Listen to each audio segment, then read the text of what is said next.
Hello दोस्तों, आपका स्वागत है अपने यूट्यूब चैनल पर। आज हम 5 जनवरी को हुए सी टेट 2021 पेपर 1 के हिंदी के फुल 30 क्वेश्चंस कंप्लीट करेंगे। तो दोस्तों, आपके शुरुआत के 15 क्वेश्चन आपके गद्यांश और पद्यांश से पूछे जाते हैं। तो आपका पहला ये गद्यांश गिवन है। आप इस गद्यांश को पढ़िएगा और फिर स्वयं आंसर्स निकालने का प्रयास कीजिएगा। तो दोस्तों, आपके इस गद्यांश से पहला क्वेश्चन पूछा गया था, गद्यांश में दुनिया के किस रूप का चित्रण हुआ है। तो आपका फर्स्ट का ऑप्शन दूसरा सही हो जाएगा, कर्म प्रधान। अब जैसे दोस्तों मैं आपको बता देती हूँ कैसे क्वेश्चंस के आंसर्स खोजते हैं। तो आप खुद देखिए, आपका पहली लाइन क्या दी गई है, कर्मों से बहुत कुछ बदला जा सकता है, दुनिया कर्म प्रधान है। तो देखिए दोस्तों, आपको इसमें पहले का आंसर डायरेक्ट मिल गया, दुनिया कर्म प्रधान है। तो आप ऐसे ही पैसेज को रीड कीजिए और फिर आंसर्स निकालेंगे, आपको खुद मिलेंगे। तो इसलिए आपका ऑप्शन पहले का दूसरा सही हो जाएगा, दुनिया कर्म प्रधान है। तो आप पैसेज जरूर रीड किया करें। आपका सेकंड क्वेश्चन पूछा गया था, कर्मठता शब्द है। तो आपका ऑप्शन तीसरा सही हो जाएगा, संज्ञा। आपका थर्ड क्वेश्चन इस गद्यांश से पूछा गया था, कर्म से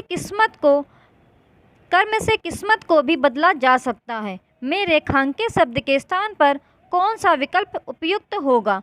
तो आपका थर्ड का ऑप्शन दूसरा सही हो जाएगा, भाग्य।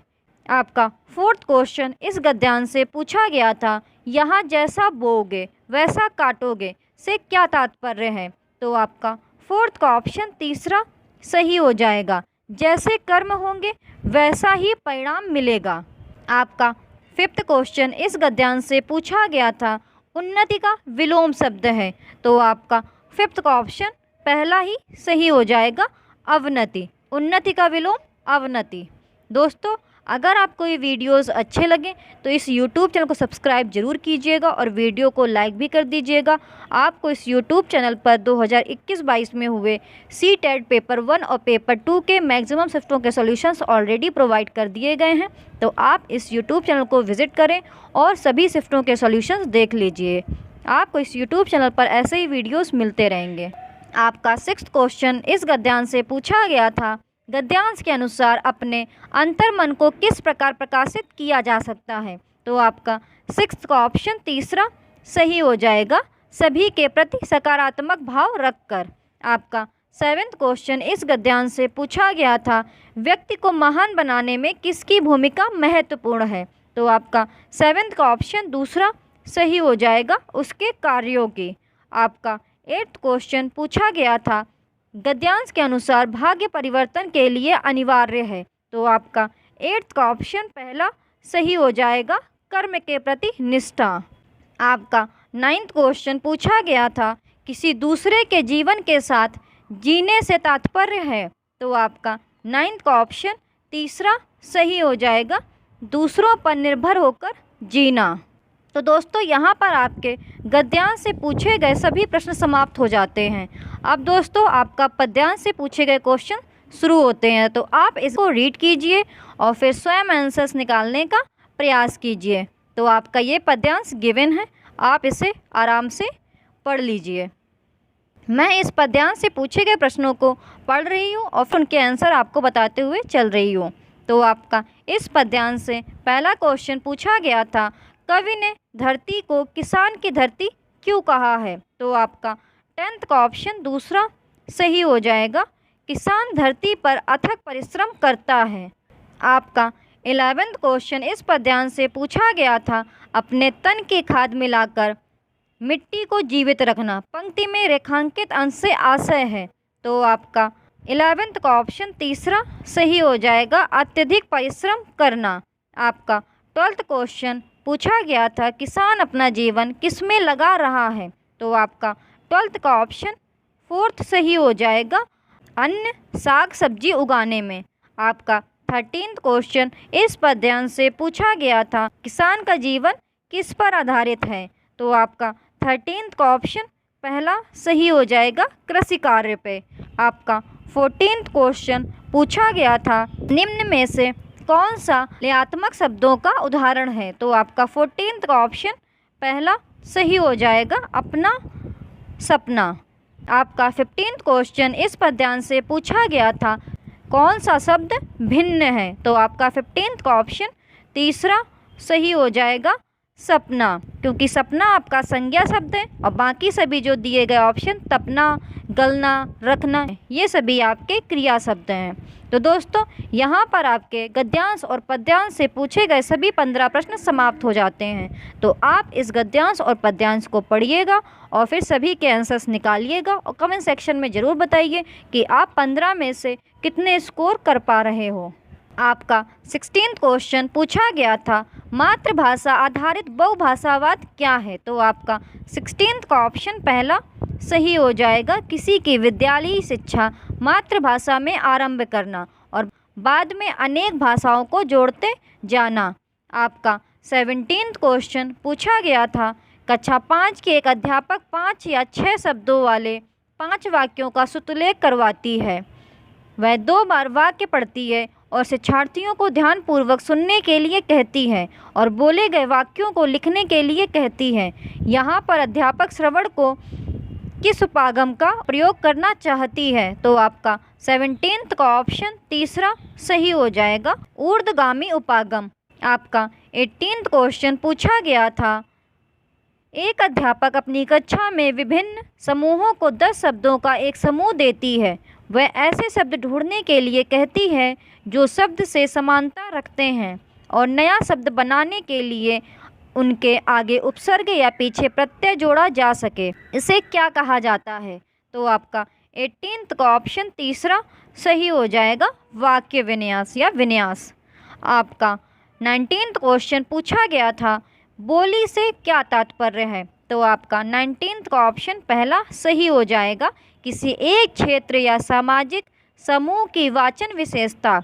दोस्तों अगर आपको ये वीडियोस अच्छे लगे तो आप इस YouTube चैनल को सब्सक्राइब जरूर कीजिएगा और वीडियो को लाइक भी कर दीजिएगा। आपको इस YouTube चैनल पर आगे भी वीडियोस मिलते रहेंगे। आपका 20th क्वेश्चन पूछा गया था, एक अध्यापक कक्षा में समूह कार्य, जोड़ों में कार्य और रोल प्ले करवाती है और आकलन के लिए शिक्षार्थियों का अवलोकन करती है। आकलन संबंधी इन गतिविधियों को क्या कहा जाता है? तो आपका 20th का ऑप्शन तीसरा सही हो जाएगा, संरचनात्मक आकलन। आपका 21st क्वेश्चन पूछा गया था, एक अध्यापक कक्षा में वस्तुओं के ऊपर वस्तु का नाम शिक्षार्थी की भाषाओं अंग्रेजी तथा शिक्षार्थियों द्वारा जानी गई अन्य भाषाओं में लिखती है। यहाँ पर अध्यापक क्या करने का प्रयास कर रही है?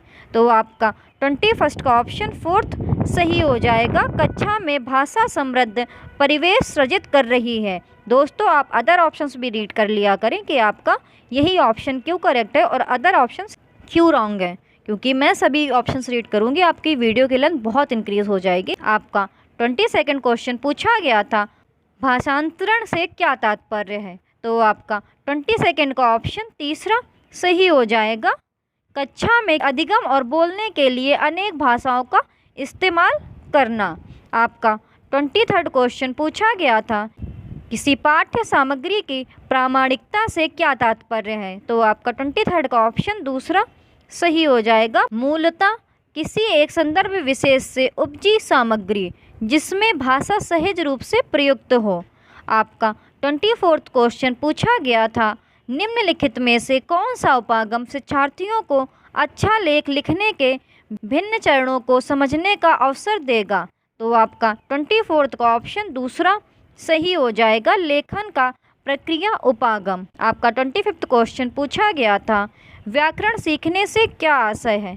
तो आपका 25th का ऑप्शन तीसरा सही हो जाएगा, अर्थ से संदर्भ में प्रयोग करना सीखना।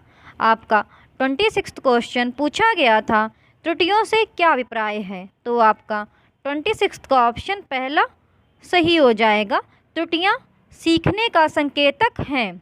आपका 27th क्वेश्चन पूछा गया था, जिन शब्दों को हम सुनते हैं और पढ़ते हैं और फिर उनकी पहचान करते हैं उन्हें क्या कहते हैं? तो आपका 27th का ऑप्शन फोर्थ सही हो जाएगा, ग्राह्य शब्द संपदा। आपका 28th क्वेश्चन पूछा गया था, निम्नलिखित में से कौन सा पठन शिक्षण का उद्देश्य नहीं है? तो क्वेश्चन में पूछा गया है उद्देश्य नहीं है, तो आपका 28th का ऑप्शन फोर्थ सही हो जाएगा, पाठ्य सामग्री, शब्द और वाक्यांशों को डिकोड करना। दोस्तों, अगर आपको ये वीडियोस अच्छे लगे तो इस YouTube चैनल को सब्सक्राइब जरूर कीजिएगा और वीडियो को लाइक भी ज़रूर कर दीजिएगा।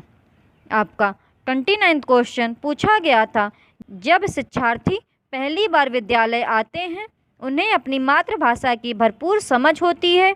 अध्यापक अंग्रेजी या किसी अन्य भाषा की कक्षा में शिक्षार्थियों की मातृभाषा का इस्तेमाल कैसे कर सकती है? तो आपका 29 का ऑप्शन थर्ड सही हो जाएगा। अध्यापक बच्चों को उनकी इच्छा अनुसार भाषा का इस्तेमाल करने की अनुमति दे और वह स्वयं भी सामान्य भाषा बोल सकती है। आपका 30वां क्वेश्चन पूछा गया था, राष्ट्रीय शिक्षा नीति 2020 शास्त्रीय भाषाओं के अध्ययन की अनुशंसा किस रूप में करती है? तो आपका 30वां का ऑप्शन पहला सही हो जाएगा, विद्यालयी शिक्षा के मिडिल और माध्यमिक चरण के दौरान अतिरिक्त विकल्प के रूप में। तो दोस्तों, आज हम लोगों ने 5th जैन को हुए CTET 2021 पेपर 1 के हिंदी के फुल 30 क्वेश्चंस कंप्लीट कर लिए हैं। दोस्तों, अगर आपको ये वीडियोस अच्छे लगते हैं तो इस YouTube चैनल को सब्सक्राइब जरूर कीजिएगा, वीडियो को लाइक भी कर दीजिएगा। आपको इस YouTube चैनल पर ऐसे ही वीडियोस मिलते रहेंगे, तो आप इस YouTube चैनल को सब्सक्राइब जरूर कीजिएगा। Thank you for watching the videos. और कमेंट सेक्शन में ज़रूर बताइएगा आपके 30 में से कितने क्वेश्चंस करेक्ट निकले हैं।